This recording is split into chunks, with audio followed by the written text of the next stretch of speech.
네, 오늘 갈라디아서 5장 19절에서 26절 육체의 일, 성령의 열매 나누도록 하겠습니다. 네, 말씀을 길지 않은데 같이 읽어보겠습니다. 시작. 육체의 일은 분명하니 곧 음행과 더러운 것과 호색과 우상숭배와 주술과 원수 맺는 것과 분쟁과 시기와 분냄과 당짓는 것과 분열함과 이단과 투기와 술취함과 방탕함과 또 그와 같은 것들이라. 전에 너희에게 경계한 것 같이 경계하노니 이런 일을 하는 자들은 하나님의 나라를 유업으로 받지 못할 것이요 오직 성령의 열매는 사랑과 희락과 화평과 오래 참음과 자비와 양성과 충성과 온유와 절제니 이 같은 것을 금지할 법이 없느니라. 그리스도 예수의 사람들은 육체와 함께 그 정욕과 탐심을 십자가에 못 박았느니라. 만일 우리가 성령으로 살면 또한 성령으로 행할지니 헛된 영광을 구하여 서로 노력해 하거나 투기하지 말지니라. 네, 간단하게 좀 이렇게 앞에 문맥을 통해서 본문을 살펴보면 성령의 인도에 따라 사는 삶과 율법 아래 살아가는 삶을 이렇게 대비하고 있습니다. 근데 신자는 율법 아래 살아가는 자가 아니라 성령의 인도에 따라 가는 자라고 이야기를 하죠. 그래서 18절에서 신자는 율법 아래 있지 않다라고 합니다. 이거에 대한 설명, 이게 지난주 설명했던 내용 그대로 이렇게 적어봤고요. 신자는 이제 이런 자죠. 그래서 더 이상 율법 아래 있지 않습니다. 다른 말로 하면 이 말은 율법을 안 지키면 어떻게 잘못될까 봐 무서워서 공포심으로 지키는 것이 아니라 성령 안에서 지키긴 지키지만 무서워서 지키는 것이 아니라 이렇게 존재로서 존재가 변하여서 지키는 그런 자가 바로 신자이다라는 내용이 바로 이 내용이고요. 자, 이어서 19절부터는 율법 아래 있는 자의 삶의 모습인 육체의 일과 성령을 따라 행하는 자의 삶의 모습인 성령의 열매를 구체적으로 나열합니다. 그러니까 율법 아래 있지 않다고 해서 마음대로 사는 것은 아닙니다. 그러니까 실자는 율법 아래에 있지는 않지만 성령에 따라 새로운 어떤 사랑으로 특징지어지는 새로운 삶을 살아가기 때문에 율법 아래 있지 않다고 해서 이렇게 자기 마음대로 살아가거나 그렇지 않다라는 거죠. 율법의 속박으로부터 자유로운 삶은 한마디로 말하면 사랑하는 삶입니다. 그래서 갈라디아서에서 여러 번 강조하는 그 내용이고 사랑이라는 단어가 또 많이 반복이 됩니다.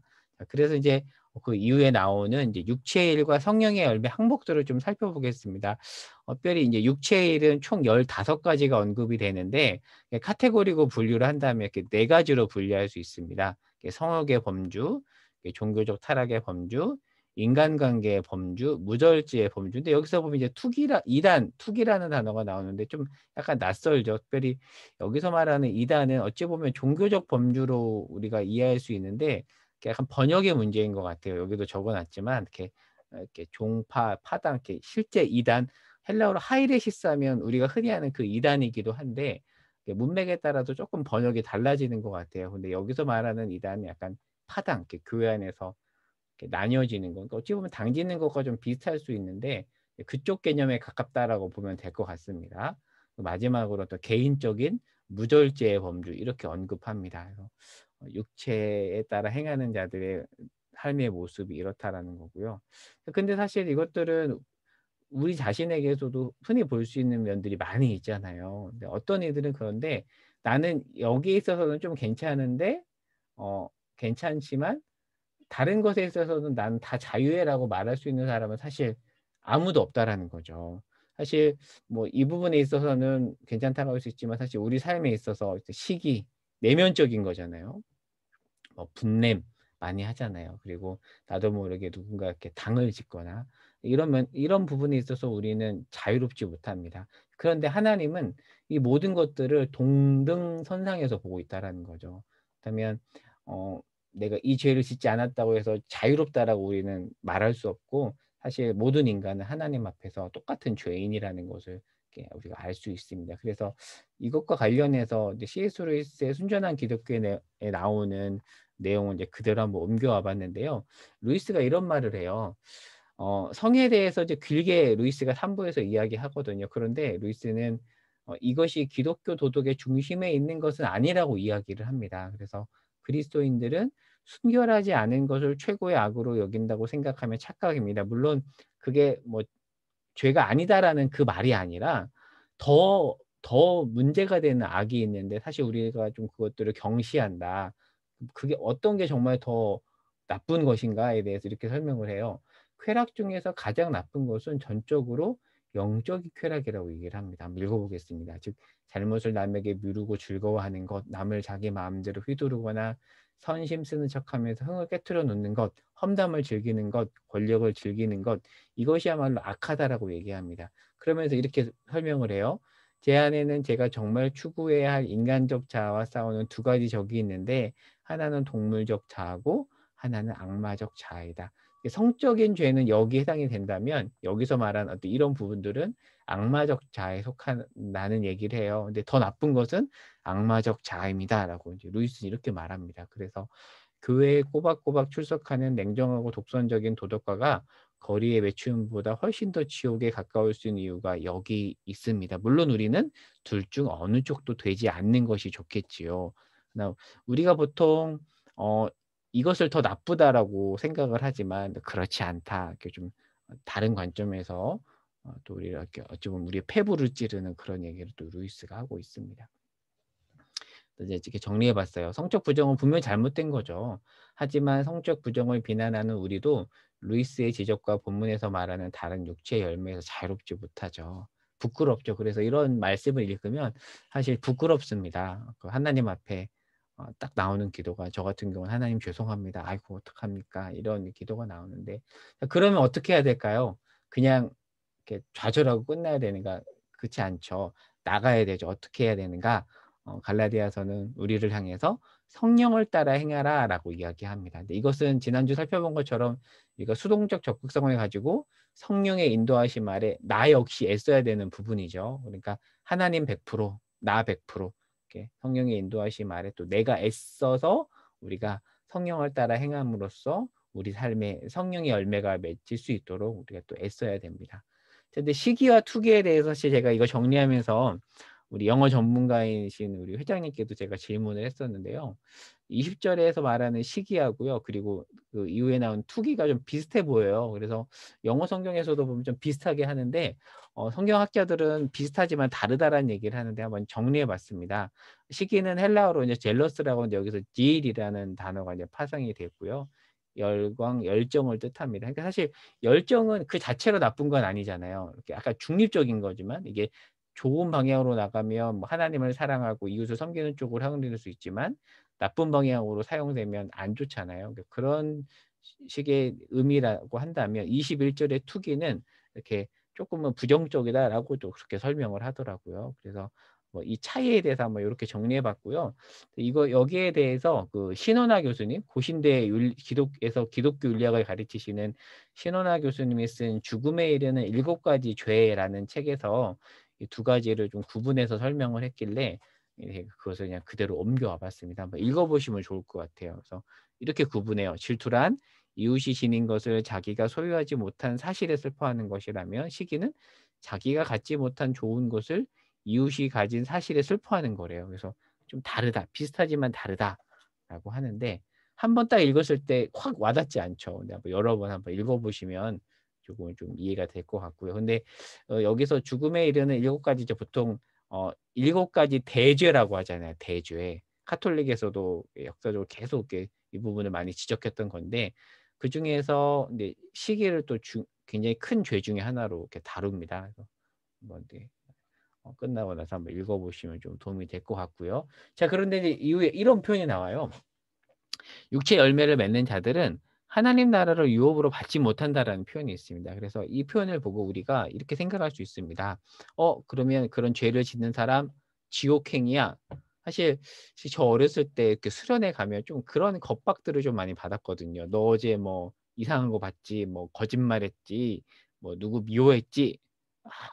굉장히 뭐 무섭게 앞에서 정죄하고 눈물 흘리면서 회개하고 물론 좋은 면도 있었지만 약간 어떤 느낌이었냐면 내가 그런 죄를 저지르면 나 그럼 지옥 가나? 막 그게 두려워서 뭐 회개하고 그랬던 이제 경험이 저 개인적으로도 있는데 사실 이 말은 그런 뜻은 아닙니다. 그러니까 그런 어떤 잘못된 행동을 하면 지옥에 간다 그런 뜻이 아니라 한번 그 문법적으로 한번 분석을 해볼게요. 21절에 이런 일을 하는 자들이라는 이 표현은요. 헬라어 원문으로 현재 분사입니다.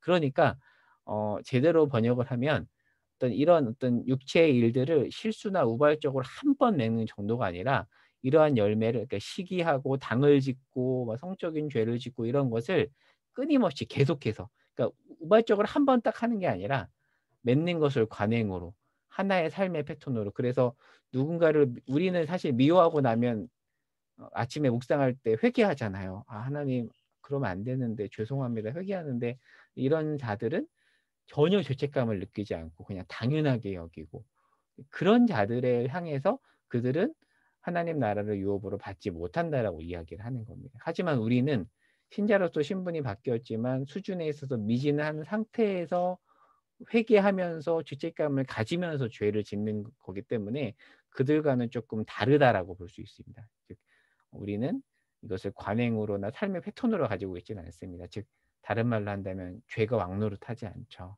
우리가 매주 회개 기도를 드린다는 것에서 알 수 있습니다. 죄를 짓죠. 늘 짓습니다. 하지만 잘못인 줄 알고 있고 또 끊임없이 성령께서 우리를 깨우치시죠. 늘 깨우치죠. "그러면 안 돼. 그거 아니야." 하나님 앞에 우리는 회개하죠. 하지만 어 하나님의 나라를 유업으로 받지 못하는 자들은 성령께서 깨우치시지도 않고 혹이나 깨우친다고 해도 죄책감을 느끼지 않기 때문에 좀 우리와 좀 다른 존재라는 거, 그렇게 좀 이해하면 될 것 같습니다.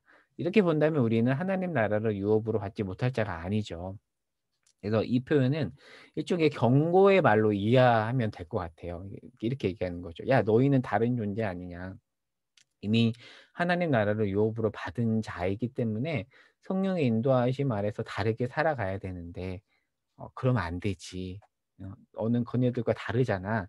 일종의 이제 경고, 권면, 사랑으로 하는 어떤 센 권면, 이렇게 이해하면 될 것 같습니다. 자 그러면 이어서 이제 육체의 일들과 대비되는 성령의 열매에 대해서 한번 보겠습니다. 성령의 열매. 자 육체의 일이 나타난 우리를 향해서 성령으로 행하라고 하는데, 그렇게 성령으로 행할 때 어떤 열매를 맺는가? 그 이름도 유명한 이제 성령의 열매가 나옵니다. 자 근데 제가 어제 단톡방에도 올려놓은 것처럼 열매는 단수인가 복수인가? 사실 우리가 가지고 있는 성경에 보면 열매들이라고 되어 있지도 않고요. 또 영어 성경에서도 s가 붙지 않습니다. 물론 뭐 집합 명사기 때문에 그렇지 않는가 뭐 하고 할 수 있지만 헬라어로 보면 분명하게 단수이고요. 헬라어 이렇게 전공하신 분들도 보면 이것은 분명히 단수이다. 그 의미가 있다.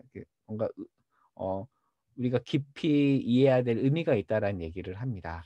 그래서 우리가 성령의 열매들이라고 하면 안 되고 성령의 열매라고 해야 됩니다. 하지만 9 가지잖아요. 사랑과 희락과 화평과 쭉쭉쭉 9개 나가는데 그러면 왜 이렇게 많은가? 이렇게 정리해 볼 수 있습니다. 열매는 하나인데 그 하나에서 9 가지 맛이 난다고 보는 게 적절하다라고 저는 이렇게 정리를 했어요. 그러니까 9 가지가 이렇게 서로 분리된 게 아니라 연결이 되는데, 예를 들어서 사과는 하나잖아요. 근데 사과에서 단맛도 나고 신맛도 나고 뭐 이런 여러 가지 맛이 나듯이 하나에서 여러 가지 맛이 나고 그것들은 다 연결되어 있다. 근데 이렇게 이해하면 좋을 것 같습니다. 예를 들어서 설명을 해 볼게요.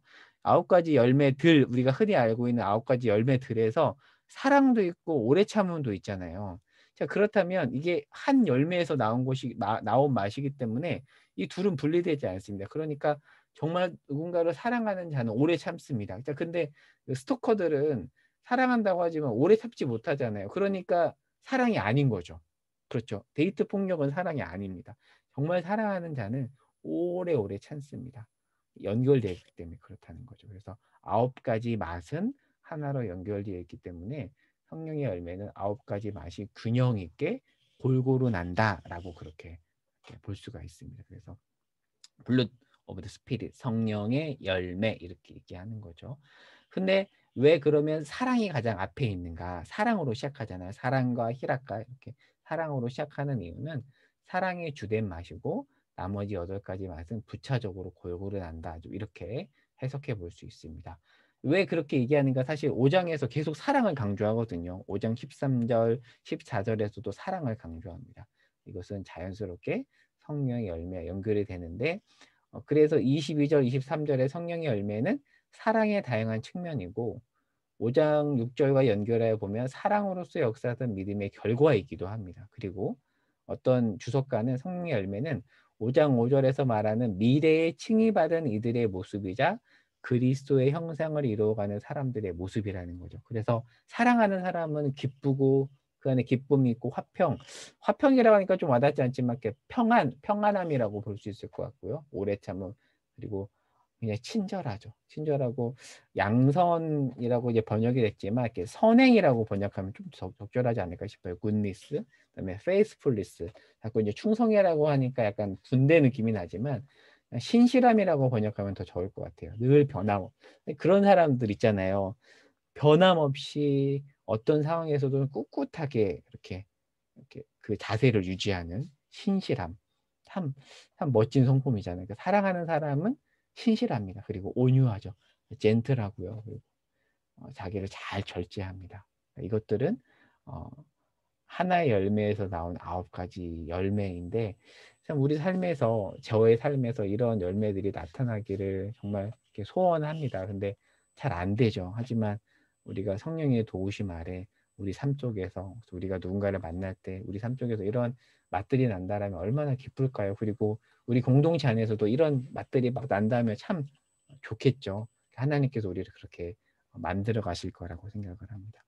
크리스토퍼 라이트 영국의 유명한 구약학자예요. 유명한 구약학자입니다. 예, 크리스토퍼 라이트가 쓴 성령의 열매라는 책에서 크리스토퍼 라이트 이렇게 설명하는데요. 그냥 읽어볼게요. 짧으니까. 바울이 말하고자 하는 바를 이해하려고 할 때 결정적 요소는 바로 그가 사용하는 은유인 열매다. 그가 사용한 이 모든 아름다운 단어들을 하나로 묶으면 그것이 바로 성령의 열매, 복수가 아닌 단수다라고 얘기를 합니다. 열매는 자연스러운 산물이죠. 살아있다면 나무는 열매를 아이고 못하네요. 맺을 것이다. 그것이 살아있는 나무의 본성이다. 나무가 그 안에 생명을 지니고 있을 때 우리는 나무에서 열매를 얻는다. 막 억지로 내가 사랑하려고 하고 막 그런 게 아니라 그냥 자연스럽게 나타나는 거예요. 그래서 그 사람 만나서 대화하는 중에 자연스럽게 이것들이 나는 겁니다. 애쓰지 않아도. 왜요? 존재가 바뀌었기 때문에. 그러니까 존재에서 우러나오는 것이기 때문에 그렇다라는 겁니다. 이제 결론부입니다. 결론부 5장 24절에서 26절. 예수의 사람은 정욕과 탐심을 십자가에 못 박았죠. 그래서 신자는 죄에 대해서 죽었습니다. 그러나 여전히 죄의 유혹을 받죠. 하지만 뭐가 다른가 하면 죄가 더 이상 왕노릇하지 않습니다. 로마서 6장 4절에서 6절에서 이 부분을 또 설명하거든요. 신자는 죄의 종노릇하지 않는다라고 하는데 이거 무슨 뜻이냐면 더 이상 죄를 짓지 않는다는 게 아니라 죄의 지배가 무너졌다는 뜻입니다. 그래서 이걸로 한번 정리해 볼게요. 우리가 은혜로 칭의를 얻었잖아요. 이것은 죄의 형벌로부터 자유한 겁니다. 죄의 삭은 사망이죠. 죄의 삭은 사망인데 이것을 죄의 결과를 예수 그리스도 때문에 우리가 면제받았죠. 그래서 우리는 죄의 형벌로부터 이미 자유했습니다. 근데 성화는요, 죄의 지배로부터 자유한 겁니다. 그러니까 죄가 왕노릇하지 않고 우리는 성령이 왕노릇하죠. 물론 여전히 죄가 유혹을 하죠. 넘어지기도 하지만 그러나 우리는 성령이 왕노릇하는 자입니다.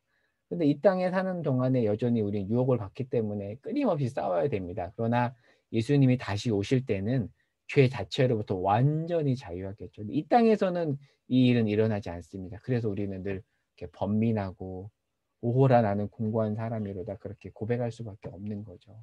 그날을 소망하며 죄 자체로부터 영원히 자유할 날을 소망하며 우리가 그렇게 살아가야겠죠. 네. 네, 성령으로 살면 성령으로 행하라. 우리 힘으로 할 수 없습니다. 그렇죠. 힘으로 할 수 없습니다. 우리 힘으로는 사랑할 수 없고 오래 참을 수 없고요. 선행을 행할 수 없습니다. 성령께서 도와주셔야 됩니다. 지난주 살펴본 것처럼 이는 수동적 적극성을 말합니다. 성령의 인도하심 아래도 우리가 해야 될 부분이 있다라는 거죠. 신자의 삶은 계속해서 성령으로 행하지 못하도록 유혹하는 세상 가운데 성령으로 행하는 싸움입니다. 마지막 부분입니다. 헛된 영광을 구하지 말라는 말씀이 있는데 수신자는 교회입니다. 원문에 보면 헛된 영광을 구하는 자를 복수로 표현합니다. 그리고 어떤 영어 성경에서는 헛된 영광 앞에 자기를 위한이라는 이 표현이 붙어 있어요. 즉 이 말은 교회 공동체 안에서 다른 지체는 생각하지 않고 자신만을 위한 영광을 구하지 말라는 그런 뜻입니다. 즉 공동체 안에서 자기만을 위한 영광을 구하는 일은 하나님 보실 때 헛된 일이라는 거죠. 그리고 다른 공동체 지체를 노엽게 하고 투기하게 하는 열매를 맺습니다. 이것은 사랑으로 대표되는 성령의 열매와 대비되는 모습이죠. 사랑장으로 유명한 고린도전서 13장 말씀에 따르면 사랑은 자기를 구하지 않잖아요. 이 말이 곧 자기를 학대하라는 건 아닙니다. 자기 것을 또 챙겨야 됩니다. 이 부분은 아마 갈라디아서 6장에서 좀 구체적으로 설명하거든요. 이제 그때 한번 더 자세히 얘기해 보도록 하겠고요. 사랑은 자기, 여기 이 부분을 더 붙이면 더 좋을 것 같아요. 자기 유익만을. 그러니까 자기 유익을 전혀 구하지 않으면 또 그 바보 같잖아요. 그러니까 자기 유익만 구하지 않습니다. 자기 유익만 구하지 않고요. 그리고 오래 참고 기뻐하며 온유하며 절제합니다. 하지만 그와 반대된 육체의 열매는 자기를 위해, 자기만을 위해 헛된 영광을 구하죠. 제가 이 말씀을 정리하면서 간단하게 한 줄 묵상글을 적어봤습니다. 오늘 하루 나의 영광을 구하지 않고 만나는 모든 사람 앞에서 온유하며 시기하지 않고 자랑하지 않고 무례행하지 않고 성내지 아니하며 살아갈 수 있도록 성령님 저를 도와주십시오. 이런 기도를 이 말씀을 정리하면서 제가 했었습니다.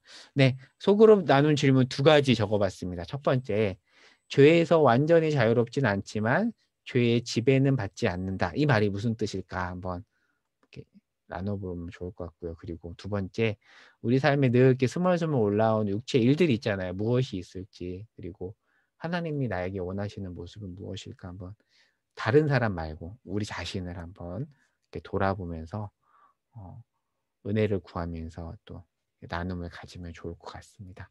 네, 오늘 성경 공부는 여기까지 하고요. 네, 한번 소그룹 나눔 질문 두 가지 가지고 한번 나눠보도록 하겠습니다.